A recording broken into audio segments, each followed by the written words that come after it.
एक राजा ने बांके बिहारी जी का एक बहुत सुंदर मंदिर बनवाया और पूजा के लिए एक पुजारी को रखा। पुजारी बड़े प्रेम भाव से बिहारी जी की सेवा करने लगे। भगवान की पूजा अर्चना करते हुए पुजारी जी की उम्र बीत गई। राजा प्रतिदिन एक फूलों की माला सेवक के हाथ से भेजा करता था। पुजारी जी वह माला बिहारी जी को पहना देते थे। जब राजा बिहारी जी का दर्शन करने आते तो पुजारी जी वह माला बिहारी जी के गले में से उतार कर राजा को पहना देते थे।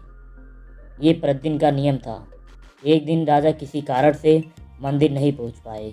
ने अपने सेवक से कहा, माला लेकर मंदिर जाओ। पुजारी जी से कहना, आज मैं नहीं आ पाऊंगा। सेवक ने जाकर माला पुजारी जी को दे दी और बता दिया कि आज महाराज का इंतजार ना करें। सेवक वापस आ गया। पुजारी जी ने माला बिहारी जी को पहना दी। फिर पुजारी जी को विचार आया कि आज तक मैं अपने बिहारी जी की चढ़ी माला राजा को ही पहनाता रहा, अभी ये सौभाग्य मुझे नहीं मिला। जीवन का कोई भरोसा नहीं, कब रूठ जाए। आज मेरे प्रभु ने मुझ पर बड़ी कृपा की है। राजा आज आएंगे नहीं तो क्या न माला मैं ही पहन लूँ। यह सोचकर पुजारी जी ने बिहारी जी के गले से माला उतारकर स्वयं पहन ली। इतने में सेवक आया और उसने बताया कि राजा की सवारी बस मंदिर से पहुंचने वाली है। यह सुनकर पुजारी जी काँप गए।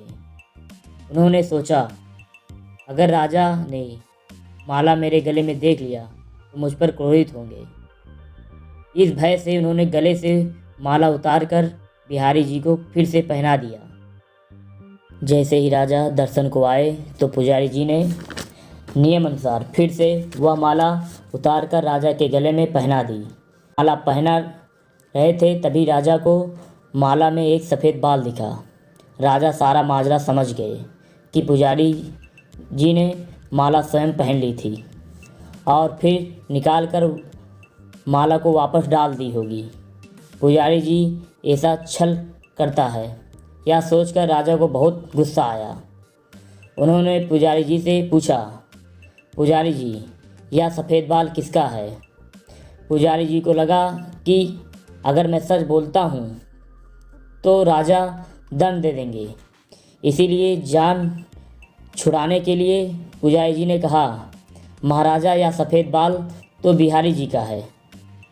अब तो राजा गुस्से से आग बबूला हो गए कि ये पुजारी झूठ पर झूठ बोले जा रहे हैं।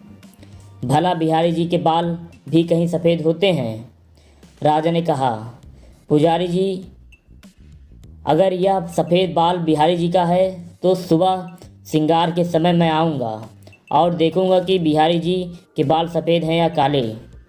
अगर बिहारी जी के बाल काले निकले तो आपको फांसी हो जाएगी। राजा हुक्म सुनाकर चले गए। अब पुजारी जी रो कर बिहारी जी से विनती करने लगे, प्रभु मैं जानता हूँ आपके सम्मुख मैंने झूठ बोलने का अपराध किया है। आपने गले में डाली माला पुनः आपको पहना दी। आपकी सेवा करते करते वृद्ध हो गया। यह लालसा ही रही कि कभी आपका चढ़ाई हुई माला पहनने का सौभाग्य मिले। इसी लोभ में यह सब अपराध हुआ। मेरे बिहारी जी पहली बार ये लोभ हुआ और ऐसी विपत्ति आ पड़ी है। मेरे नाथ अब नहीं होगी ये सब अपराध। अब आप ही बचाइए, नहीं तो कल सुबह मुझे फांसी पर चढ़ा दिया जाएगा। पुजारी जी सारी रात रोते रहे।